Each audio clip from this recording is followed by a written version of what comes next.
les dije es... A ver, ¿dónde está? ¿Dónde está? Ajá, ok. Aquí tenemos... Aquí hay otros ejemplos donde dice encuentre el dominio de cada una de las siguientes funciones, de la función f y de la función g. Para hallar el dominio, pues hay que ver dónde está definida la expresión algebraica o la fórmula algebraica. Para qué valores de x está bien definida. Por ejemplo, aquí está definida para toda x más 2 mayor o igual que 0, ¿sí? Porque estamos considerando funciones que van de los reales en los reales.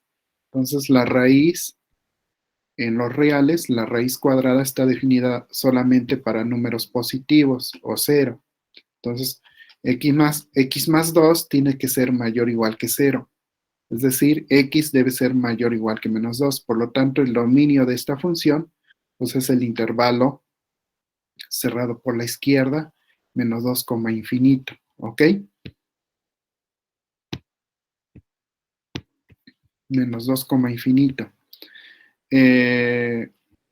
Para la función g, pues el denominador se puede factorizar así. Y bueno, ¿para qué valores de x está bien definida este cociente? Pues para todo valor de x diferente de 0, ¿verdad? Y diferente de 1. Así que el dominio son todos los x en los reales, tales que x es diferente de 0 y diferente de 1. Entonces se puede escribir así el dominio o se puede escribir así, como la unión de estos intervalos.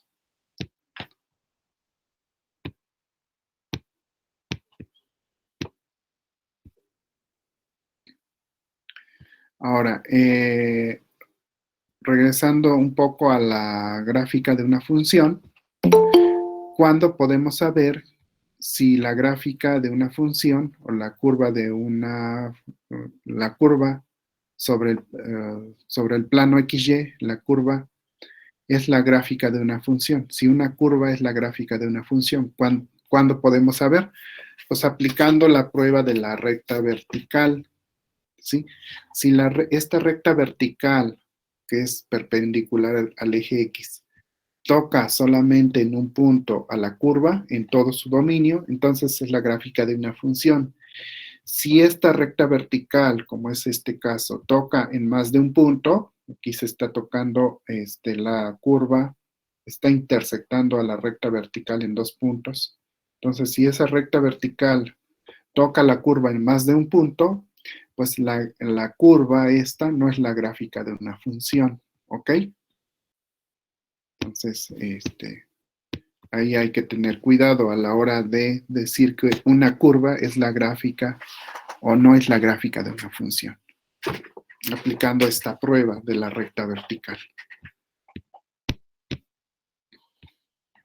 Aquí tenemos otro ejemplo donde se ve claramente que, por ejemplo, si la recta vertical es x igual a 0, esta recta, que es el eje Y, pues toca la curva en 2 puntos.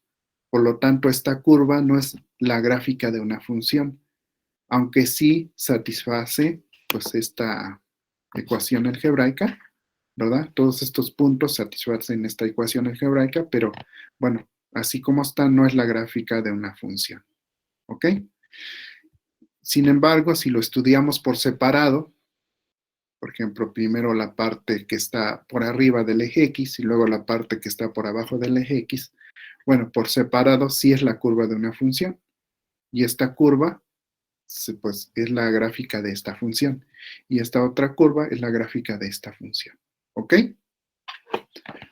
¿Cuál es el dominio de cada una de ellas? Pues es el intervalo cerrado menos 2, infinito de cada una de ellas. Aquí no podemos hablar de un dominio de esta función porque esta curva no es la curva de una función. ¿Ok? También podemos tener funciones definidas a trozos. Por ejemplo, aquí tenemos la función f de x definida a pedazos o a trozos o por secciones. Si x es menor que menos 1, entonces la función vale 1 menos x. Si x es mayor que menos 1, entonces la función vale x cuadrada. ¿Ok? Y bueno, lo que se le pide aquí es evaluar y graficar en estos puntos, evaluar en estos puntos y graficar.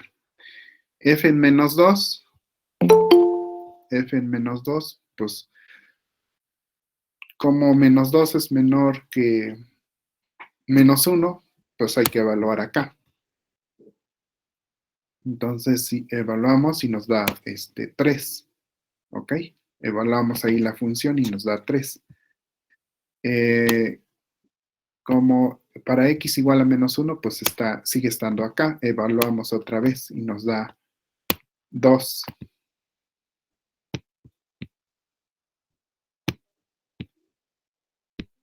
¿Ok? Luego, para x igual a 0, pues ya está en este intervalo. Entonces, en ese caso, la función ya está definida de diferente forma. Está definida por x cuadrada. Entonces, evaluamos 0, f en 0. O sea, evaluamos aquí 0 al cuadrado, que va a dar 0. Su gráfica, pues viene siendo esta. Su gráfica es esta curva. ¿Ok? La función valor absoluto, que se denota así, también está definida por secciones. ¿Ok? O por tramos. Es x si x es mayor o igual que 0 y es menos x si x es menor que 0. ¿Okay? Su gráfica pues viene siendo esta, la que está aquí. Tiene un pico aquí en el origen.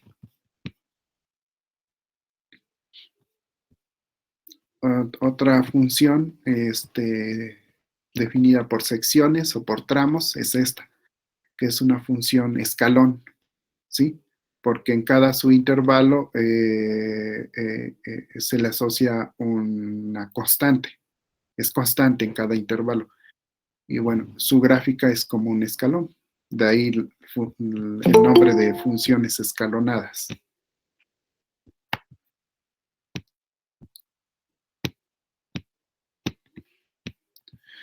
En cuanto a simetría, respecto a las funciones, pueden haber, si se cumple esto, se dice que la función es una función par, ¿sí? F es una función par. Si se cumple esto, se dice que F es una función impar. Ejemplos de función pares, ejemplos de una función par, es x cuadrada. Otra podría ser la función coseno, es una función par, porque cumple con esto. Coseno de menos x es igual a coseno de x. Ejemplo de una función impar, pues es la función x al cubo, ¿sí? O otro ejemplo de una función impar es la función seno de x. Seno de menos x es igual a menos seno de x, ¿ok? Luego aquí, ¿qué dice? Determine, en este ejemplo 11, nos dicen que determinemos que si las siguientes funciones son pares, impares o ninguna de las dos. Para determinar si son pares o impares, pues hay que calcular cuánto vale f de menos x y cuánto vale menos f de x, ¿sí? En el caso de que sean iguales, pues es una función par, que es el caso del inciso A. En el caso de que g de menos x sea igual a g de x, pues es una función par. G es una función par, ¿sí? Si no se da ninguna de las dos, o sea, si h de menos x no es igual a menos h de x, es decir, es diferente, o sí, porque aquí no se da ninguna de las dos, es decir, no se da esto, que sean iguales, y no se da esto. O sea, las dos son diferentes, por lo tanto, la función h no es par ni impar, ¿ok? Y de manera gráfica, ¿cómo nos podemos dar cuenta? Pues, fíjense, por ejemplo, la función g es par, quiere decir que hay una cierta simetría respecto al eje y. Igual acá la función f es impar. Hay una cierta simetría respecto al eje y, ¿sí? F de x es igual a menos f de x. Y aquí, pues no hay un eje de simetría, al menos que sea este, pero no respecto al origen. Por lo tanto, la función h no es par ni impar. La simetría es respecto al eje y, ¿sí? No a cualquier eje, sino nada más al eje y. Por eso la función h no es par, ni impar. Funciones crecientes y decrecientes. ¿Qué es una función creciente y decreciente? Una función creciente, pues es una función que satisface esto, siempre y cuando x1 sea menor que x2 en su dominio. Una función decreciente sobre su dominio es una función que satisface esto, siempre y cuando x1 sea menor que x2 en su dominio, ¿ok? En su dominio. Por ejemplo,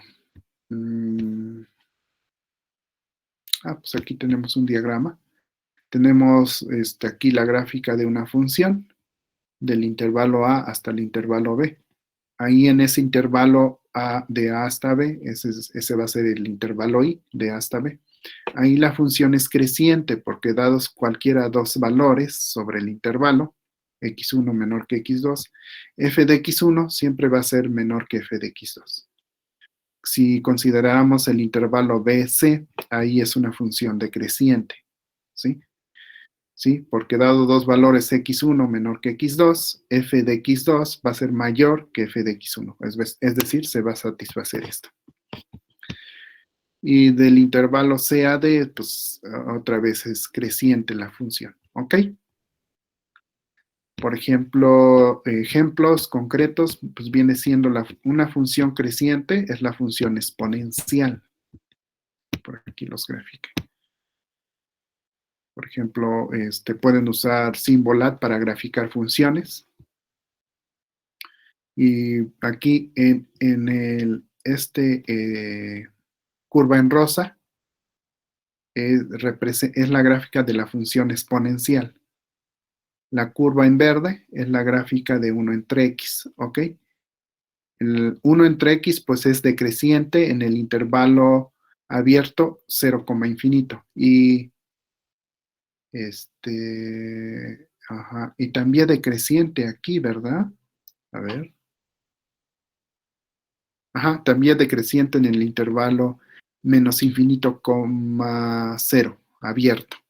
¿Sí? Porque en 0 no está definida la función 1 entre x. ¿Ok? Entonces la función 1 entre x es decreciente en los respectivos intervalos, en su dominio, pues. Otra función que es creciente en su dominio es la función logaritmo de x. ¿Cuál es el dominio del logaritmo de x? Pues es el intervalo abierto 0, infinito. ¿Ok? Es el morado. Bueno, pues ahí están tres ejemplos de funciones crecientes y decrecientes.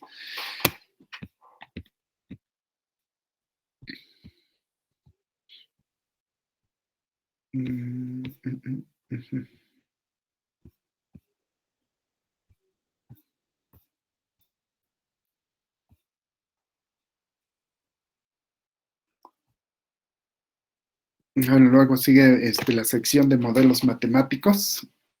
Pues esto es un repaso breve de un modelo, de lo que es un modelo. Un modelo matemático es usado para resolver un problema real, ¿ok? Al resolverse, este modelo, pues al modelar el problema y resolverlo por medio de un modelo matemático, este modelo pues puede ser, por ejemplo, el fenómeno estudiado, a estudiar, puede ser modelado por funciones como las que estamos viendo, funciones lineales, funciones cuadráticas, polinomios, exponenciales, logaritmos. ¿Ok? Bueno, al resolver este modelo, también el modelo puede ser que el fenómeno estudiado puede ser modelado por medio de ecuaciones diferenciales, ¿ok? O por medio de modelos estadísticos o probabilísticos, ¿ok? Entonces no hay un único modelo para un mismo fenómeno. Puede modelarse por medio de diferentes modelos, ya sea analíticos, determinísticos o estocásticos, ¿ok?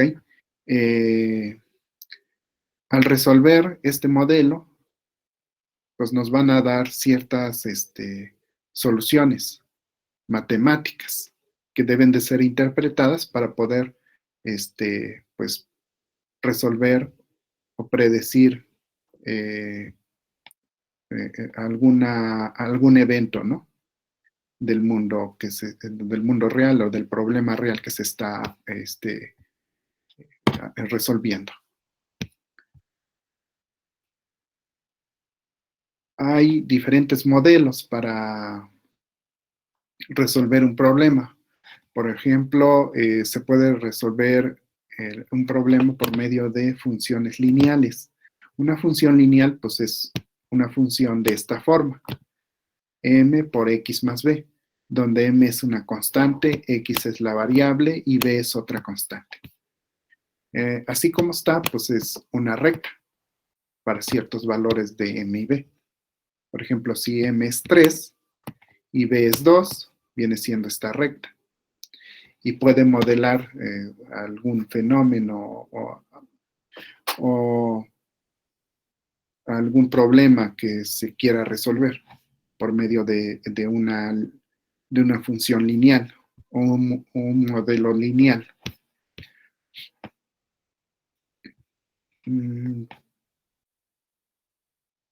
También se pueden usar funciones cuadráticas o polinomiales en general. Un polinomio pues está dado de esta forma. A ver si les voy a acercar un poco. Un polinomio es una función de esta forma. Es un polinomio. Donde los coeficientes a sub 0, a sub 1, a sub n son constantes, son números reales. Y su exponente, que es n, n-1, n toma un valor entero, positivo. ¿Sí? Un número entero positivo. N está en los naturales. ¿Cuál es el dominio de estos polinomios? Pues son todos los reales. Su codominio, pues también son todos los reales. Su rango, pues depende del valor de n o de la expresión algebraica. El grado del polinomio, pues viene siendo el exponente más grande de la variable x, que tiene la variable x. Por ejemplo, aquí el grado de este polinomio, pues es n, ¿sí? Considerando que n están los naturales. El grado de este polinomio más explícito, ¿verdad? Es 6. El grado de este polinomio, pues es 1. El grado de este polinomio es 2, ¿ok? El grado de este polinomio es 2. Y el grado de este otro polinomio es 3. Obviamente aquí se le pide a que a sea diferente de 0, ¿no? Para que no se haga 0 este término. A funciones de este tipo se les llama funciones cúbicas.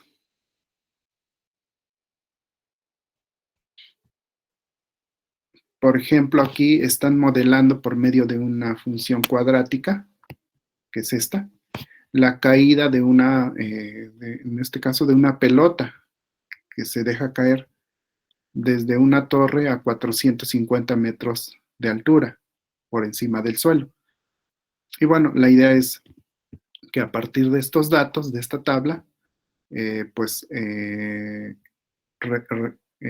modelar la caída de la pelota por medio de una función cuadrática. Y esa función es esta. Si ustedes sustituyen, es decir, estos datos están ajustados a esta función o esta función está ajustada a estos datos. Si ustedes sustituyen t igual a 0, que es la posición de 450 metros, en t igual a 0, t es el tiempo, aquí se va a hacer 0, 0, y me queda este. Entonces, más o menos coincide con la posición inicial. Si nosotros sustituimos t igual a 9, más o menos les debe dar esto, ¿sí? Entonces, en este caso, el problema consiste en determinar en qué tiempo la pelota alcanza el suelo, ¿ok?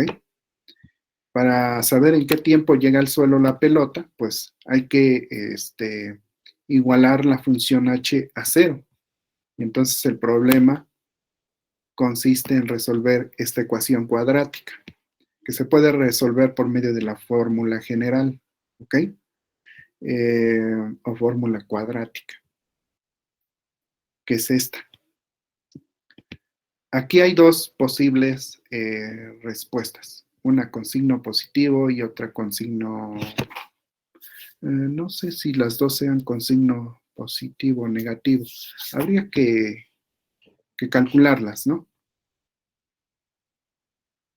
Porque, a ver, vamos a hacer las cuentas aquí con ayuda de esta calculadora.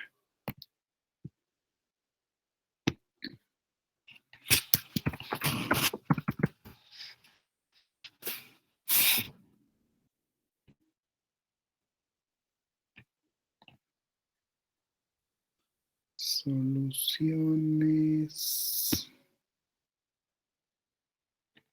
Tenemos, a ver si por aquí está para resolver funciones cuadráticas, álgebra, cálculo. No sé, a ver acá. No, aritmética, decimales. Aquí.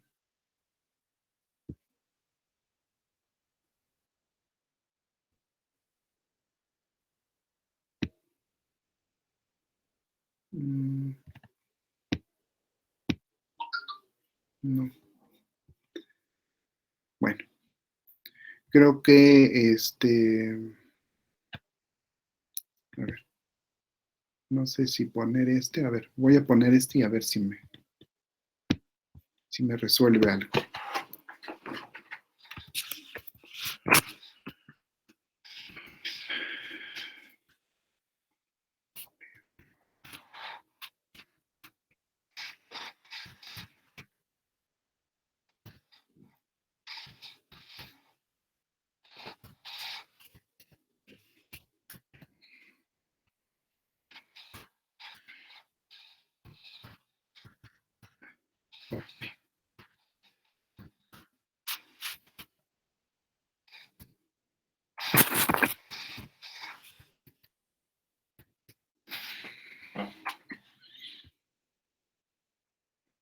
Ajá.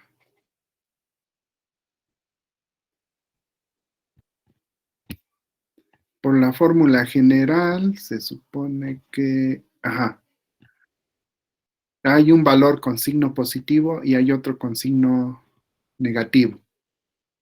Este es el de signo negativo y este es el de signo positivo. Entonces, para nuestro problema, pues debemos tomar el signo positivo, ¿no? El tiempo es un tiempo positivo, así que el tiempo aproximado más bien el tiempo en el cual la pelota toca el suelo es aproximadamente 9.67 segundos. ¿Ok?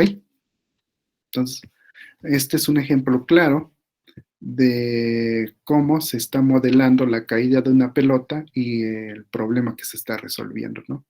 Que es desestimar el tiempo en el cual la pelota toca el suelo por medio de una en este caso, una función cuadrática, un modelo cuadrático. ¿Ok? ¿Dudas hasta aquí?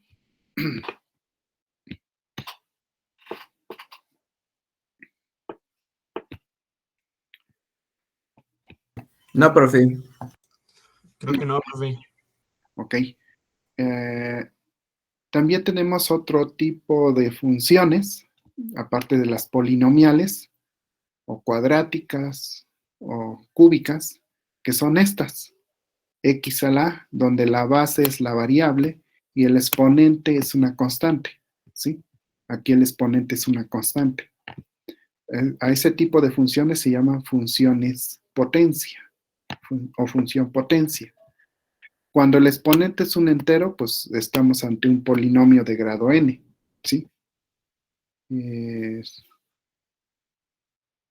Si el exponente, por ejemplo, es de la forma 1 entre n, estamos ante una función radical o una función, sí, ante una función raíz, ¿ok? Ante una función raíz, que es raíz enésima de x. Si el exponente es negativo, pues estamos ante la función recíproca 1 entre x, ¿sí? Sí, y bueno, no son los únicos casos. Puede ser que A sea negativo e irracional, ¿ok?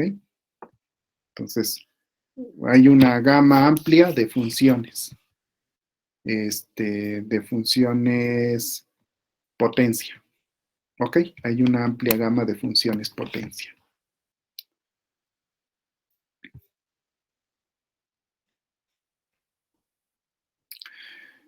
También tenemos las funciones racionales, que son de esta forma, donde P y Q son polinomios, ¿sí?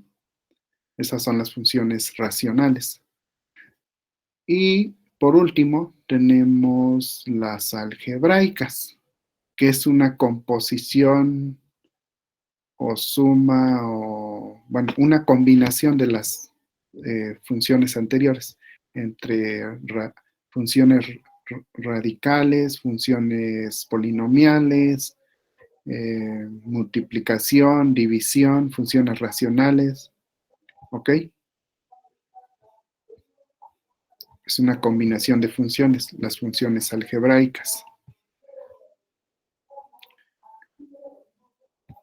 También tenemos pues las funciones trigonométricas. Las más conocidas pues son la función seno y la función coseno, cuyas gráficas pues son las que están acá. La función seno, su rango siempre va a estar entre -1 y 1. También la función coseno va a estar entre -1 y 1. Es decir, su gráfica, que es esta, la que está aquí, siempre va a estar en la banda, entre la banda que está entre -1 y 1, ¿ok?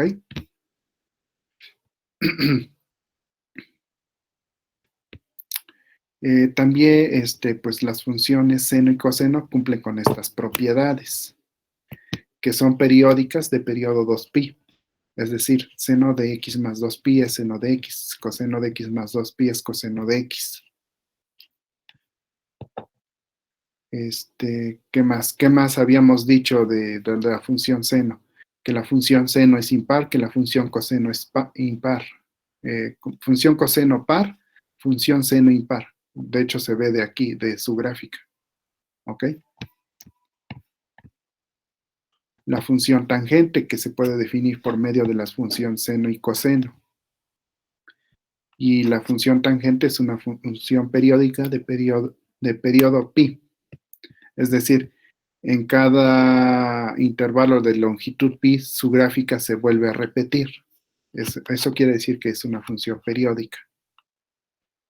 Las funciones exponenciales, que son las funciones de la forma a la x, donde ahora la base es constante y el exponente es variable.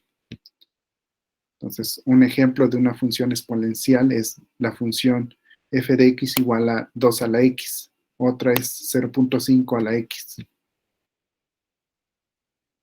Las funciones logarítmicas de base a, ¿sí? Las funciones logarítmicas de base a, pues la más conocida es la función logaritmo base e, donde a es igual a e, que es el logaritmo natural. No sé si por aquí lo pongan, logaritmo natural, que es base e. No, bueno, no, aquí no. Más adelante vamos a ver su gráfica. Luego aquí dice, clasifique las siguientes funciones como uno de los dos tipos de funciones que hemos discutido. Esta pues es una función exponencial porque su exponente es variable. Esta es una función potencia porque su base es variable y su exponente es constante. Esta pues es una función algebraica, ¿sí? Es una función algebraica. No es racional porque esto no es un polinomio. Pues es un polinomio de grado 4, ¿ok?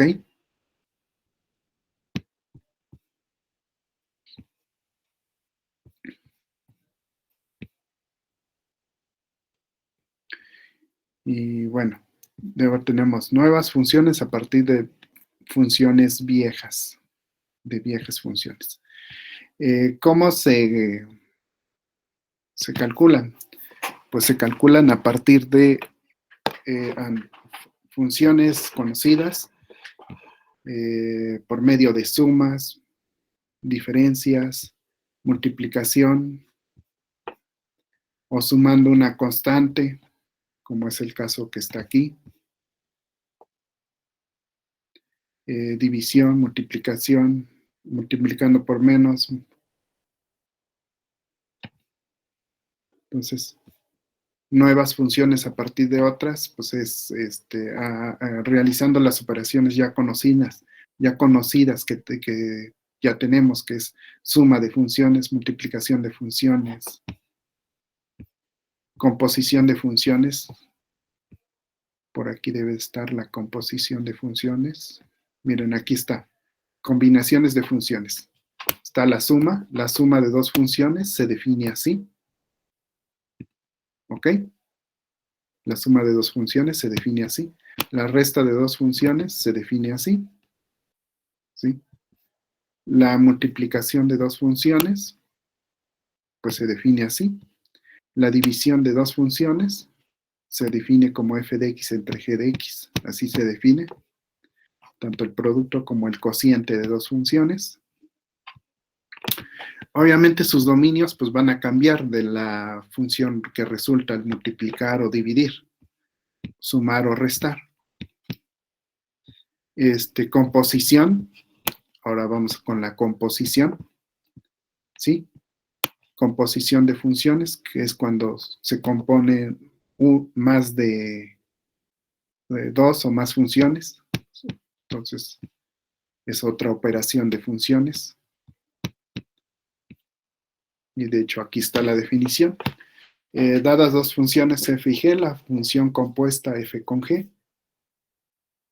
llamada también composición de f y g, se define así, como f compuesta con g de x, se define como f de g de x. Por ejemplo, se puede componer más de dos funciones, ¿ok? Aquí nada más está componiendo dos. Por ejemplo, aquí, la composición de f con g, si f es esta función y g es esta función. Composición de f con g, pues es la función f evaluada en g de x. Si queremos determinar quién es la composición, debemos hacer esto. Esto que está aquí. Esto. Entonces, g de x, ¿quién es? Pues es x menos 3. Entonces, en el lugar de la variable x de g de f, lo vamos a sustituir por x menos 3. O sea que aquí lo vamos a sustituir por x menos 3. Y queda x menos 3 al cuadrado. Entonces, esa es la composición de f con g. Es esta nueva función que está aquí. Esta. La composición de g con f, pues es esta. Y bueno, aquí hay que notar que la composición de f con g es diferente de g con f, ¿sí? No da lo mismo.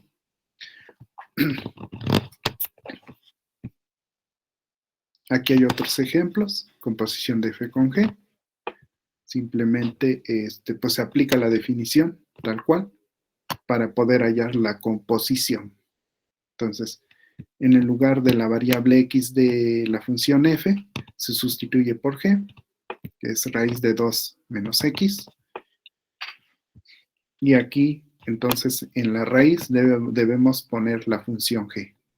Es decir, debemos poner la función 2 menos raíz cuadrada de 2 menos x. Y va a quedar así, adentro de la raíz. Raíz de raíz, pues es raíz cuarta de 2x menos 1. Se puede simplificar de esta forma. Y así, de manera similar, con el inciso B y C.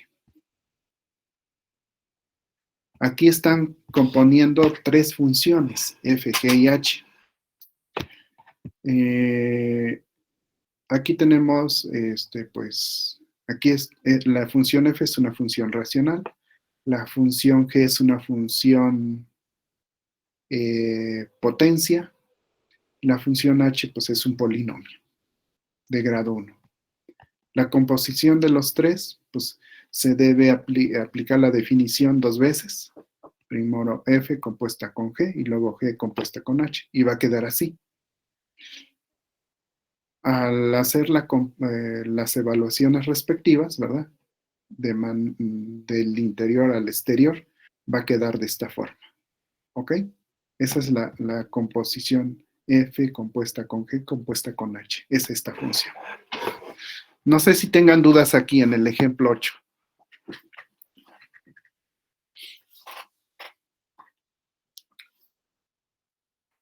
¿Alguna duda? Aquí, ¿cómo se obtuvo la composición de f, g y h? No, profe. Vamos bien. Ok, Todo bien, profe. sí.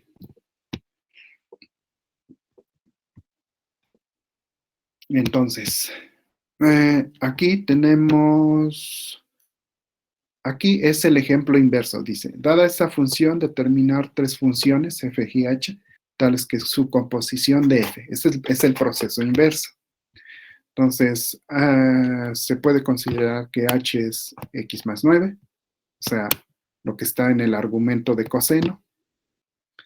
G de x, pues es coseno de x, porque es la segunda función, y la última función que es f, pues es x cuadrada, ¿ok? Su composición va a dar f mayúscula. Es el proceso inverso, ¿ok?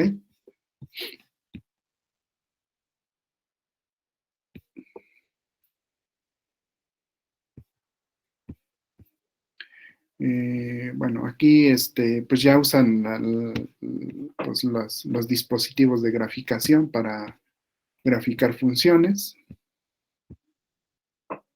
Entonces nos vamos a saltar esta parte de graficación.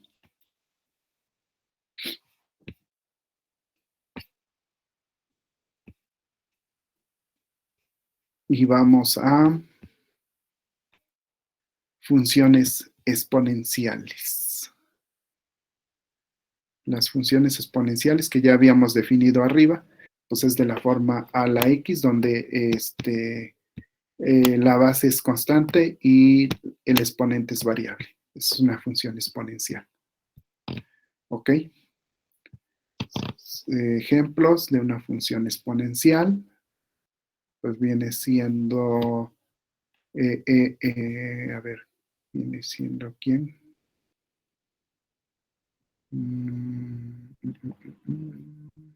Esta. 2 a la x, esta es una función exponencial. Otra función exponencial es la misma función exponencial, que es e a la x.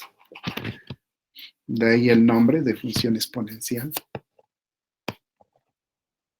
Y bueno, aquí están graficadas varias funciones exponenciales. Un medio a la x, un cuarto a la x, 10 a la x, 4 a la x, 2 a la x, 1.5 a la x. ¿Ok? En cero, si ustedes se fijan, cuando x vale 0, siempre vale 1. Entonces, todas las funciones exponenciales pasan por aquí. Aquí está 1 a la x, que es una constante siempre.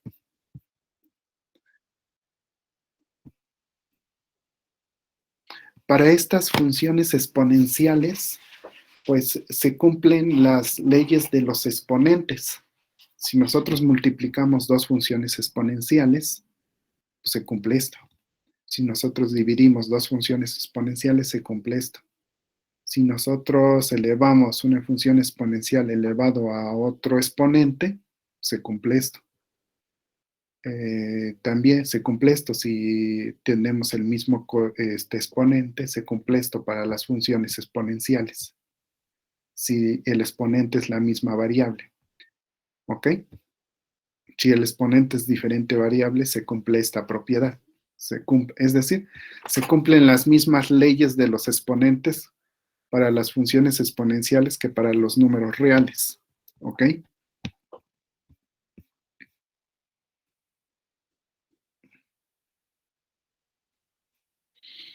Y bueno, aquí hay algunas aplicaciones de las funciones exponenciales.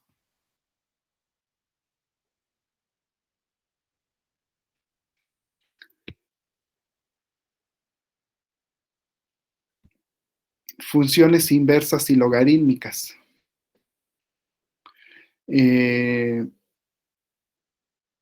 Función inversa. Bueno, ¿qué es una función inversa? Es otra función. La función inversa es otra función que se determina a partir de f de la función original, que es f, y se denota por f a la menos 1, esa función inversa. Por ejemplo, aquí tenemos una función determinada por una tabla de valores numéricos. El 0 se le asocia al 100, el 1 se le asocia al 168 y así. Bueno, y tienen una interpretación. Aquí t es la variable, el número de horas, y f de t es la población en el tiempo t. ¿Ok? Se le puede dar pues una interpretación a estas funciones, si es que modelan algo. Bueno, pues esta función definida por esta tabla, le podemos hallar su función inversa, que se denota por f a la menos 1. ¿Sí? ¿Y cómo? De la siguiente forma. La regla de asociación es al revés. Ahora al 100 le asociamos el 0, el 168 el 1, así como está aquí. El 100 al 0, el 168 al 1, y así sucesivamente, ¿no? El 586 al 8. Esa es la función inversa, determinada ahora por esta otra tabla, ¿ok? Que se determinó a partir de esta. Por ejemplo, si nuestra función está determinada por un diagrama, como es esta es la función f, su inversa, pues viene siendo, a ver, ¿dónde está la? Aquí no sé cómo podemos hallar la inversa. Bueno, aquí no está, pero la podemos hallar. Simplemente, pues, poniendo este conjunto al principio y aquí al final. Y el 10, ahora las flechas al revés, ¿no? Bueno, y esa va a ser la función inversa, f a la menos 1. Ahora, cuando una función tiene función inversa, cuando una función tiene función inversa, cuando la función sea 1 a 1, ¿sí? Cuando la función sea 1 a 1. Solamente en ese caso es cuando la función tiene inversa. Cuando una función es 1 a 1, cuando, así como dice aquí, si f de x1 es diferente de f de x2, entonces x1 es diferente de x2. En otras palabras, si a cada elemento de su dominio se le asigna, tiene como imagen un elemento aquí. O sea, solamente se le asigna un valor. A se le asigna un valor diferente del anterior. Bueno, más bien que todas las imágenes ¿cómo se podría decir? Son diferentes. Es decir, si tomamos dos imágenes aquí, diferentes, por ejemplo, este y este, entonces los correspondientes elementos asociados a este, que es el 4 y el 1, son diferentes. En otras palabras, si tomamos dos elementos de aquí y sus imágenes son iguales, entonces quiere decir que los elementos son iguales. Los dos elementos que tomamos son iguales. Se puede ver así de esa forma también. ¿Ok?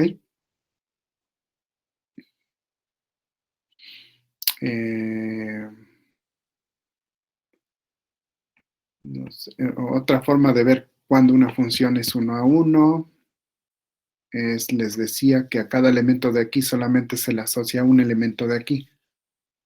¿Ok? Esta que está aquí, la función g ya no es 1 a 1, porque al 3 se le está asociando al 4 y al 2 se le está asociando al 4. ¿Sí? Cuando nosotros queramos invertir, o sea, cuando queramos calcular su inversa de esta función, pues el 4 va a tener dos valores, el 3 y el 2, y eso ya no es una función. ¿Ok? No sé si lo logren ver, por eso se le pida que sea 1 a 1. A cada elemento de aquí solamente se le asocia uno de aquí. A cada uno de aquí, uno de aquí. No dos. Bueno, aquí 1 a 1. Aquí también se le está asociando 1. Esto es una función, pero no es 1 a 1. Porque estos dos elementos son diferentes. Para que sea 1 a 1, sus imágenes, ¿verdad? G de 2 en este caso, G de 2 y G de 3, deben ser diferentes y aquí son iguales, entonces no es 1 a 1. ¿Ok? No sé si con esto ya quede más claro que es una función 1 a 1. Sí, profe. Ok. Otra forma de saber cuándo una función es 1 a 1 es aplicar la prueba de la recta horizontal, que es esta que está aquí. ¿Ok? ¿Qué nos dice esta prueba? Pues que si la curva, si sobre el eje, sobre el plano XY tenemos una curva y la prueba de la recta horizontal toca la curva, pues tenemos una recta horizontal y lo pasamos sobre toda esa curva. Intersecta esa curva en más de un punto, entonces esa función no es 1 a 1. Si solamente lo toca en un solo punto, como es el caso de esta figura 3, entonces esa función sí es 1 a 1. ¿Ok? Entonces, yo creo que con estas gráficas nos aclara un poco más cuándo una función es 1 a 1. Por ejemplo, la función x al cubo, pues es 1 a 1 por el criterio de la recta horizontal, porque la recta horizontal solamente intersecta en un punto a la curva de la función x al cubo. Una función que no es 1 a 1 es la función x cuadrada, porque el criterio de la recta horizontal toca la curva en más de un punto. ¿Ok? Finalmente tenemos pues, la definición de lo que es la función inversa. Entonces, para que exista la función inversa, pues esta función debe ser 1 a 1 esta función f debe ser 1 a 1 con dominio A y rango B. Entonces, la función inversa, que se denota así, va a tener dominio B, que viene siendo el rango de f, y codominio o rango A, que viene siendo el dominio de f. ¿Sí? O sea, se invierten ahí los papeles. Y la función inversa va a estar definida de la siguiente forma. F a la menos 1 de y es x, si solo si f de x es y. Para cualquier y en B.